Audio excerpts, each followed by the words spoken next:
to be down to my last pair of socks. Why they kept abandoning me, I just couldn't tell. You could call singer Barry McCormack a chronicler of the secret life of Dublin town. On his new album Cutthroat Lane, and that's his 5th release, he sings about the dirt and the beauty, the people and the places, and yes, the love and the hate of the town he loves so well.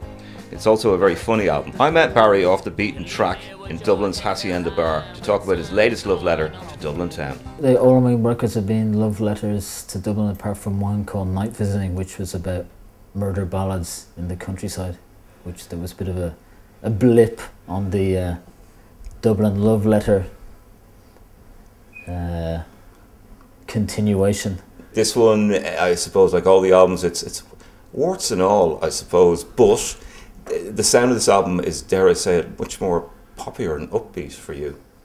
Yeah, I noticed this because I have colleagues who are from Spain, and one of them was saying, well, I listened to it and it sounds really happy, but then I read the lyrics and they're really depressing. So I kind of like that idea of, I suppose, music that kind of jars with the lyrics, and sort of it's almost like a Scott Walker Braille thing, where you're like, wow, this is like the Eurovision, and then you listen to the lyrics and it's about you know the darkest possible things happening. Something untoward going on upstairs.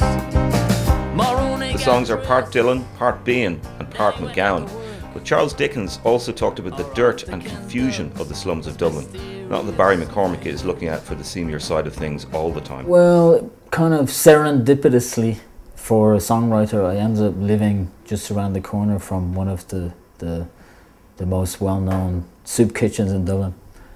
Which that sounds kind of cynical, but as a songwriter, this is the stuff that you kind of take in. And I live on the corner, and the soup kitchen, the people who go to the soup kitchen stand on the corner, and I can hear them basically chatting and then, leaving each other and saying they'll see each other again back at the soup kitchen. So it's not too difficult to see that now if you live in the city centre of Dublin, to see a lot of, down at heel stuff happening, and if you're a songwriter, I think sometimes artists feel guilty for using this as material, but I mean, that's just what you do, and in some ways you're reflecting things as well, so I suppose that's kind of your role, You were somewhat of a lone voice in that respect, because other than, let's say, the Spook of the 13th Lock and Mr. Damien Dempsey, I suppose you're one of the few Dublin songwriters who's willing to talk about his hometown and all the good and the bad of it. Do you feel like a lone voice sometimes, or do you care?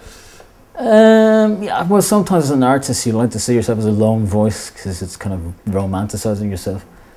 I think that I mean, if you go back to Phil Chevron, Paul Clear, there is a tradition of people writing about Dublin, and you go back to Zosimus, and you go back to the Dubliners, so it's more like in a tradition like that. And I think I think for indie bands to write about local things, or for pop bands or rock bands to write about local things, I think it was seen as kind of parochial when David Bowie was writing about going to the moon, but at the same time Ray Davies was writing about stuff happening on the high street in somewhere in semi-suburban London. So yeah, I suppose people don't do it that much, but I think it's becoming more acceptable to write about local places on with The Wire and things like that.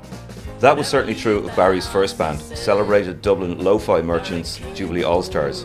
And like Jubilee, Barry's solo work is shot through with a roomy sense of humour.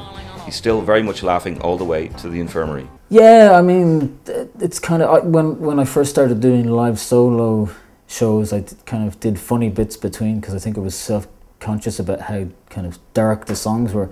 And now I kind of feel like I don't have to do that as much, because I've been able to sort of translate the humour into the songs, which is a nice, without it seeming, sometimes humour in songs can come across as slightly novelty. So, well, I think one of the funniest songwriters is Leonard Cohen, and you say that to people, and either people get it or they don't get it.